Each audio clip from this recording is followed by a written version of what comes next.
তো hello and welcome to উদ্বোধন। আশা করছি তোমরা সবাই খুব ভালো আছো। আজকে যে ভিডিওটা নিয়ে আমাদের আসার কথা ছিল, সেই ভিডিওটা অলরেডি এখন শ্যুট হচ্ছে। তো আমি গত বছর ক্লার্কশিপ দিয়েছিলাম এবং সুমনও গত বছর ক্লার্কশিপ দিয়েছিল। একটু খোল ওগুলো।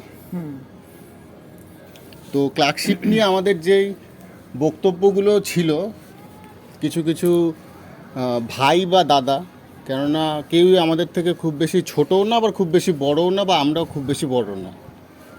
গত বছর হয়তো আমাদের সাথে অনেকে ক্লার্কশিপ দিয়েছিল, আনফর্চুনেটলি তাদের হয়নি, বা আমার পাশে যে বসে আছে তারও ক্লার্কশিপে হয়নি।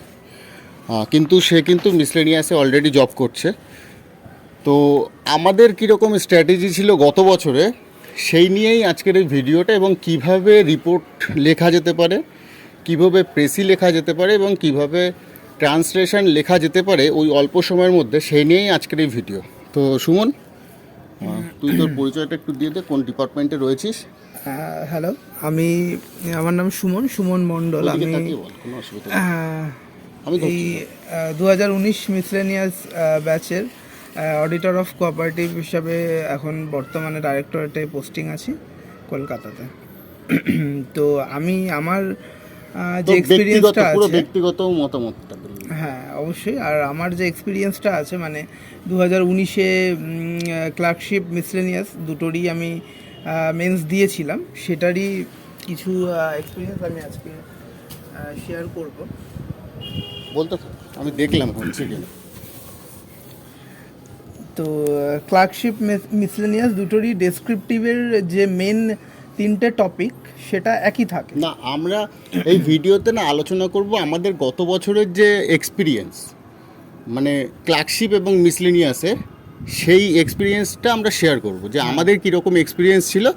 বা আমরাও গত বছর দুজনেই নতুন পরীক্ষা দিয়েছি, একদম ক্লার্কশিপ বা মিসলেনিয়াস আমি তার আগে একবার দিয়েছিলাম, কিন্তু ক্লার্কশিপটা আমাদের দুজনের কাছেই নতুন। তো আমাদের চেষ্টা থাকবে পুরো কথাবার্তায় ক্লার্কশিপ এবং মিসলেনিয়াস রিলেটেড, মানে ম্যাক্সিমামটাই থাকবে ক্লার্কশিপ রিলেটেড। তো ডেসক্রিপটিভ নিয়ে আমরা বলি, বলা শুরু কর। হ্যাঁ, তো ওই যেটা বলছিলাম, যে ক্লার্কশিপ মিসলেনিয়াস দুটোর ক্ষেত্রেই ডেসক্রিপটিভের যে মেন তিনটে টপিক থাকে, সেটা তিনটেরই মানে সমান থাকে। শুধু মার্কসের একটা ডিফারেন্স থাকে, যেহেতু একটা বোধহয় একটা 50 মার্কসের হয়, মানে দুটো পার্ট 50 100 মার্কের, আর অপরটা হচ্ছে 150 300 মার্কসের হয়। তো এই মার্কসের একটা ডিফারেন্স থাকে। আর ক্লার্কশিপের ক্ষেত্রে যেটা কি হয়, 6টা টপিক, মানে উভয় সাবজেক্টেরই, ইংলিশ কম্পালসারি, তার সাথে যে কোনো একটা অপশনাল, মানে বেঙ্গলি হতে পারে, বা সেটা অন্য যে ল্যাঙ্গুয়েজ প্রেফার করবে সেই অনুযায়ী টোটাল 6টা টপিক লিখতে হয়, এবং 6টা টপিকের জন্য 1 ঘন্টা সময় থাকে। তো ম্যাক্স টু ম্যাক্স আধ ঘন্টা দুটোর মধ্যে যদি ডিভাইডও করা হয়, বা 35 মিনিট 25 মিনিট করেও ডিভাইড করে নেওয়া যেতে পারে, যার যে সাবজেক্টটা মানে স্পেশালাইজেশন, সে সেইভাবেও ডিভাইড করতে পারে। তো এটা একটা না, এর মধ্যে একটা সমস্যা আছে, সেটা হচ্ছে ওই এক্সামের ভেতরেই কিন্তু সাইন করতে হয়। হ্যাঁ, ওই এক্সাম চলাকালীনই কিন্তু একটা সাইনের পর্ব থাকে। হ্যাঁ, একটা সাইনের মানে থাকে। তাছাড়াও মানে ওই অ্যাটেন্ডেন্স শিটে ওই গোল করার, মানে একটা প্রেজেন্ট বা অ্যাবসেন্টের যে ইয়েটা থাকে, ওখানটায় করতে হয়। রোল নাম্বারে অনেক সময় দেখা যায় যে ওএমআরের মতোই একটা শিট দেওয়া হয়, গোল করতে হয়। এক্স্যাক্টলি আমার ঠিক মনে পড়ছে না এই মুহূর্তে যে ওটা মেন্সে করতে হয়েছিল কিনা, কিন্তু ওরকম টাইপের মানে করলে হতেও পারে। হ্যাঁ, ক্লার্কশিপে করতে হয়। এবার কিছু কিছু স্কুল টু স্কুল ভ্যারি করে, যেখানে কেউ আগে করিয়ে নেয় কোনো স্কুল, আবার কোনো স্কুল মানে এক্সাম চলাকালীন ওই সময়টাতেই করায়। মানে এটা সম্পূর্ণ স্কুল টু স্কুল ভ্যারি করে। তো ওখানটা একটা টাইম যাওয়ার, আর লেখার মধ্যে থেকে অবশ্যই আমি বলবো যে ওই যে টাইমে ওই সাইন বা সিগনেচার করতে আসে, ওই সময়টা অবশ্যই একটা কনসেন্ট্রেশন ব্রেক হয়, যেহেতু 1 ঘন্টা সময়ের মধ্যে 6টা টপিক একরকম ভেবে লেখা শুরু করা হয়। মাঝখানে যদি ইন্টারাপ্ট করে তো অবশ্যই একটা কনসেন্ট্রেশন ব্রেক হয়। তো এটা একটা প্রবলেম আসতে পারে। তো ওই মেন্টাল প্রিপারেশনটা নিয়েই এক্সাম সেন্টারে ঢুকতে হবে। যাই হোক, আলটিমেটলি মানে নিজের বেস্টটা দেওয়ার জন্যই ওখানে যাওয়া, তো ওইটা দিতেই হবে, সেই ভেবে নিয়েই করা। তো হ্যাঁ, যেটা বলছিলাম আমাদের সময় ক্লার্কশিপের মেন্স হয়েছিল ডিসেম্বর 6 তারিখ, মানে 2020, হ্যাঁ 2020 ডিসেম্বরের 6 তারিখে হয়েছিল। আর কোভিড। কোভিড চলছিল ওই সময়টা। আর তারপরে 2021-এর ফেব্রুয়ারিতে 14 ফেব্রুয়ারি মিসেলেনিয়াস মেন্স হয়েছিল। তো মোটামুটি 2 মাসের একটা গ্যাপ ছিল দুটো এক্সামের মধ্যে। তো যেহেতু সিমিলার প্যাটার্ন ছিল, মানে কাইন্ড অফ সিমিলারই থাকে, ওই মিসলেনিয়াসের বোধহয় 30 মার্কের একটা শর্ট কোয়েশ্চেনের পার্ট বাদ দিলে বাদ বাকি টপিকটা ক্লার্কশিপের সাথে সিমিলার ওগুলো সব 40 হ্যাঁ করে থাকে। হ্যাঁ। তো সেই কারণে ওই দুটো এক্সাম মানে সাইমultaneously প্রিপারেশন চলছিল আর কি, যে একই সাথে এটা ওটা যাতে দুটোই হয়। তো মোটামুটি আমাদের রেজাল্ট এসেছিলো জুলাইয়ের একদম এন্ডের দিকে, মানে ক্লার্কশিপের রেজাল্ট এসেছিলো জুলাই এন্ডে। তো তারপর থেকেই আমরা মানে প্রিপারেশন শুরু করি। তার আগে থেকে টুকটাক চলছিল, তার আগে থেকেই যেহেতু মার্কসটা মোটামুটি একটা ঠিকঠাক ছিল। হ্যাঁ, আর এবার তো ক্লার্কশিপে কোয়েশ্চেন দেওয়া হয়নি, আগেরবার যেহেতু কোয়েশ্চেন দিয়ে দেওয়া হয়েছিল, তো মোটামুটি আনসার কি মিলিয়ে একটা মোটামুটি ভালো মার্কস দেখে প্রিপারেশন শুরু করেছিলাম। আমিও করেছিলাম, ও করেছিল। আর তখন থেকে আমি যেটা দেখতাম যে ওখানে মানে এছাড়াও আমরা আরও কয়েকটা জায়গা থেকে হেল্প পেয়েছিলাম, যেরকম ফেসবুকের হেল্প না, মানে হেল্প করার জন্যই তারা করতো, কিন্তু আমরা সেগুলোকে ইউটিলাইজ করেছি। এক্স্যাক্টলি, মানে ওরকম সরাসরি তো প্রত্যক্ষভাবে হেল্প নয় ওটা, মানে তারা ইউটিউব ফেসবুকের থ্রো বিভিন্ন গ্রুপের থ্রো থেকে বিভিন্ন রকম কোয়েশ্চেন্স তারা আপলোড করতো, সেখান থেকে আমরা সেগুলোকে নিয়ে একদম টাইম ধরে ধরে মক টেস্ট দেওয়া, এবং সেটা প্রত্যেক দিন। হ্যাঁ, এবং সেটা রেগুলার বেসিসে, এবং মক টেস্ট দেওয়ার পরে একে অপরকে দিয়ে এভালিউট করানো, এই ব্যাপারটাও আমাদের মধ্যে ছিল আর কি। তো সেই সময় আমরা মানে পোস্ট কোভিড এরা ওই সময়টা, তো সেই সময়টাতে ওই ফেসবুকের বেঙ্গল কম্পিটিটিভ ক্যানভাস বলে একটি গ্রুপ আছে, এছাড়াও অল অ্যাবাউট WBCS বলে একটি গ্রুপ আছে, সেখানে সুকল্যাণ কর্মকার উনি যিনি ছিলেন মানে এসিটিও বলা যেতে পারে, তো উনি ওখানে ওই গ্রুপে বিভিন্ন রকম কোয়েশ্চেন্স দিতেন। তার কাছ থেকে আমরা যথেষ্ট হেল্প পেয়েছি। তার ইয়ে থেকে মানে তার ওই কোয়েশ্চেন্স থেকে ইভেন বোধহয় 2-1টা টপিক আমরা একদম হুবহু কমনও পেয়ে গিয়েছিলাম মেন্সে। তো সেটাও একটা না, এখানে একটা কথা আছে, উনি লাস্ট 5টা মক নিয়েছিল, ইউটিউবে উনি সেটা অ্যানাউন্সমেন্ট করেছিল যে আমি 5টা মক নেব, এবং আমরা সেই 5টা মকই দিয়েছিলাম খুব সুন্দরভাবে 5টা মক দিয়েছিলাম। এটা গেল ওই সুকল্যাণ বাবুর কথা। সুকল্যাণ বাবুর থেকে আমরা প্রচুর হেল্প পেয়েছি, এবং উনি বোধহয় জানেও না যে আমরা হেল্প পেয়েছি। তো আমরা এই ভিডিওর মাধ্যমে তাকে অন্তত বলতে চাই যে আমরা সত্যি আপনার কাছ থেকে যথেষ্ট হেল্প পেয়েছিলাম।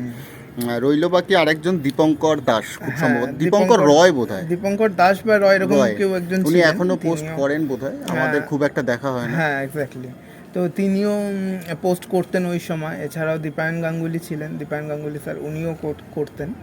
না, তখন দীপঙ্কর রয় যেটা করতেন, উনি ওই আইসিডিএসও ছিল, যেহেতু আইসিডিএস এর কিছু টপিকও দিত, এবং আমরা ক্লার্কশিপে সেটা কাজে লাগাতাম। হ্যাঁ হ্যাঁ হ্যাঁ। তো এইভাবে মানে প্রিপারেশন চলছিল। এরপরে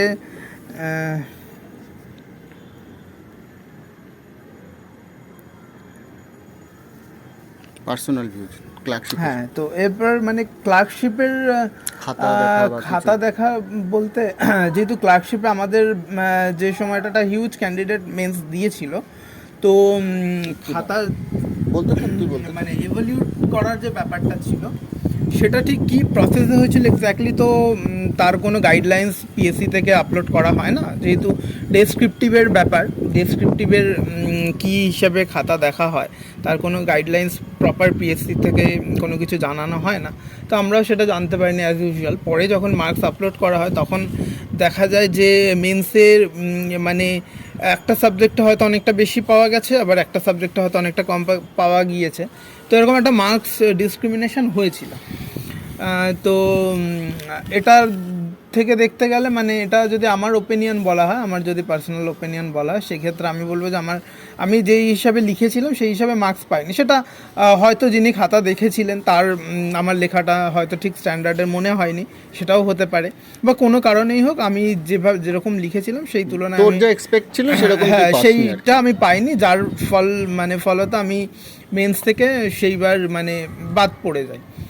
মানে মেন্সের পরে আমার আর টাইপিং টেস্টের জন্য মানে ক্লিয়ার হয় না সেইবার। তো তার 2 মাস পরেই মিসলেনিয়াস ছিল এবং ওই একই রকম স্ট্র্যাটেজি ফলো করেই আমি মানে ক্লার্কশিপের জন্য যেভাবে পড়াশোনা করেছি মিসলেনিয়াসের জন্য সেভাবেই একই রকম স্ট্র্যাটেজি আমি ফলো করেছি, টুকটাক ওই গ্রামার পোর্শনগুলো বাদ দিয়ে। তো এইগুলো দেখার পরে তারপরে মানে মিসলেনিয়াস এবং তারপরে যখন মিসলেনিয়াসের রেজাল্ট আসে এবং তার পার্সোনালিটি টেস্টে আমি ডাকও পাই, তো তখন আমার আরও মানে মনে হয়েছিল যে ক্লার্কশিপের এভলিউশনটা বোধহয় মানে যেহেতু ঠিকঠাক একটা হয়। ছেলে মিসলিনিয়াসে ডাক পাচ্ছে বা ইন্টারভিউ দিচ্ছে সেখানে ফাইনালি পরে তো জানা যাচ্ছে ফাইনালি সিলেক্টেড, কিন্তু হ্যাঁ। যেহেতু মিসলিনিয়াস মেন্স দেওয়ার পরে ইন্টারভিউতে ডাক পাচ্ছে এবং ক্লার্কশিপে সে মেন্সে ডাক মানে টাইপিংয়ে ডাক পাচ্ছে না, সেখানে যে দেবে তার ব্যক্তিগত মতামত তাই থাকবে যে না আমার ক্ষেত্রে বোধহয় সেটা অযুক্তিসঙ্গত হয়েছে, যুক্তিসঙ্গত বা মনে হবে না। এটা যে কোনোভাবে আর কারোর কি ক্ষেত্রেই হতে মানে পারে। এভলিউশনটা হয়তো ঠিক হয়নি বা জাস্টিফাইড হয়নি, যাই হোক সেটা অন্য কথা। কিন্তু সেটা ভেবে কেউ এখন মানে পরীক্ষা দেওয়ার আগে এইসব না ভেবে হ্যাঁ, তাকে পুরোপুরি আমার এখন মতে আমরাও তো অবশ্যই বুঝতে focus পারিনি। করা একদম হ্যাঁ, উচিত যে আমি আমার বেস্টটা দিয়ে আসবো। আচ্ছা, আমরা আমাদের এই ভিডিওটা আপাতত শেষ করব। সেটা হচ্ছে এই বছর যারা ক্লার্কশিপ দিচ্ছে তাদের জন্য কীরকম মানে মেন্সে মানে পিলি এবং মেন্স মিলে, যেহেতু কেউ মার্কস জানে না, তো আগের বছর 137 গেছিলো, তুই আগের বছরের পেপার তো নিজে দিয়েছিস, এবছরের পেপার তুই নিজে দেখেওছিস কীরকম স্ট্যান্ডার্ড হয়েছে। একদম। তো কীরকম একটা মানে মেন্সে কীরকম কাট আপ যেতে পারে এবং একটা ছেলের যদি মোটামুটি 60, আমি একটা ভিডিওতে বলেছিলাম মোটামুটি 58 থেকে 60-এর মধ্যে যদি নাম্বার থাকে অবশ্যই তার প্রিপারেশন করা উচিত মেন্সের জন্য। তো সেক্ষেত্রে 137 গত বছর গেছিলো, এই বছর কীরকম রাখা উচিত যাতে তার ক্লিয়ার হয়ে যেতে পারে? হ্যাঁ, তো ওই যাদের মোটামুটি 60%-এর কাছাকাছি নাম্বার আছে তারা কিন্তু জোর কদমে মেন্সের জন্য প্রিপারেশন শুরু করে দাও, কারণ মেন্সটা সত্যি মানে যদি একটু সময় নিয়ে লেখা যায় তাহলে লেখার কোয়ালিটি যেরকম স্ট্যান্ডার্ড হবে, তো অবশ্যই তুমি কম্পিটিশানে অনেকটা এগিয়ে থাকবে বাকিদের তুলনায়। তো হ্যাঁ, মানে 2020-তে আমাদের যেই রকম লেখার ধরন ছিল, এই 2025-এ এসে আমাদের লেখার ধরন কিন্তু অনেকটাই পাল্টে। হ্যাঁ, একদম। বা এটাও বলা যেতে পারে যে তুই যেহেতু এখন গভর্নমেন্টের কাজ করছিস, আমিও গভর্নমেন্টের এস্টাবলিশমেন্টের কিছু কাজ করে এসেছি, তো সেক্ষেত্রে কিন্তু বলা যেতে পারে যে না আগের লেখার ধরন আমাদের যা ছিল এখন অনেকটা বদলেছে বা ইমপ্রুভই হয়েছে হ্যাঁ, আগের একদম থেকে। একদম। তো সেক্ষেত্রে কিন্তু নিজের মনেরও একটা জোর রয়েছে। এবার যেহেতু আগের বছর যারা দিয়েছিল তারা আনফর্চুনেটলি যদি না পাস করে থাকে, হ্যাঁ, আমার মনে হয় না তাদের ভয় পাওয়ার কিছু আছে, কিন্তু তাহলে তুমি নিজের খাতাপত্রগুলো যদি থাকে তাহলে অবশ্যই দেখতে পারো। একদম। এখন কিন্তু তোমার মানে লেখার ধরন বা ভেতরের যে মেটেরিয়ালস সেগুলো কিন্তু অনেকটা ইমপ্রুভ করবে, আমার তাই মনে হয়। সময়ের সাথে সাথে কিন্তু ইমপ্রুভমেন্ট হয়। হ্যাঁ, তো সেই সময় মানে যেরকমভাবে প্রিপারেশন করা হয়েছিল বা যেরকম স্ট্র্যাটেজি নেওয়া হয়েছিল সেই অনুযায়ী মোটামুটি এবছর মানে কিরকম কি কাট অফ থাকার একটা আইডিয়া পাওয়া যাচ্ছে। মোটামুটি 130-এর হ্যাঁ হ্যাঁ হ্যাঁ ওরকমই, যদি অন অ্যাভারেজ আমরা 60 কাট অফ ধরে থাকি গত বছরের মতো যদি ভ্যাকান্সি থাকে, হ্যাঁ, তো গত বছরের মতো যদি ভ্যাকেন্সি বা তার কাছাকাছিও যদি ভ্যাকেন্সি থাকে, তো 130 মানে after mains prelims mains combined যে নাম্বারটা 130 প্লাস মাইনাস 2 আর 5 এরকম কাছাকাছি আমার মনে হয় যে কাট অফটা থাকতে পারে, মানে তাহলে একজন পোস্ট পেতে পারে আর কি। সেটা হ্যাঁ, ঠিক আছে। তো এটাই এই বলেই আমাদের ভিডিও আপাতত শেষ হচ্ছে। নেক্সট ভিডিওতে আমরা আলোচনা করব কিভাবে রিপোর্ট লিখতে হয়, কিভাবে প্রেসি লিখতে হয় এবং কিভাবে ট্রান্সলেশনটা লিখতে হয়, এবং তোমাদের জন্য একটা ছোট্ট জিনিস থাকবে কিভাবে 3টে জিনিসকেই কম্বাইন করে লেখা যেতে পারে। তো আজকের মতো ভিডিওটা এখানেই শেষ হচ্ছে। আর সমস্ত পরীক্ষার্থীদের জন্য আগাম শুভেচ্ছা, নিজের বেস্টটা দাও অবশ্যই। তার জন্য মানে সবাইকে অনেক শুভেচ্ছা জানালাম আগাম।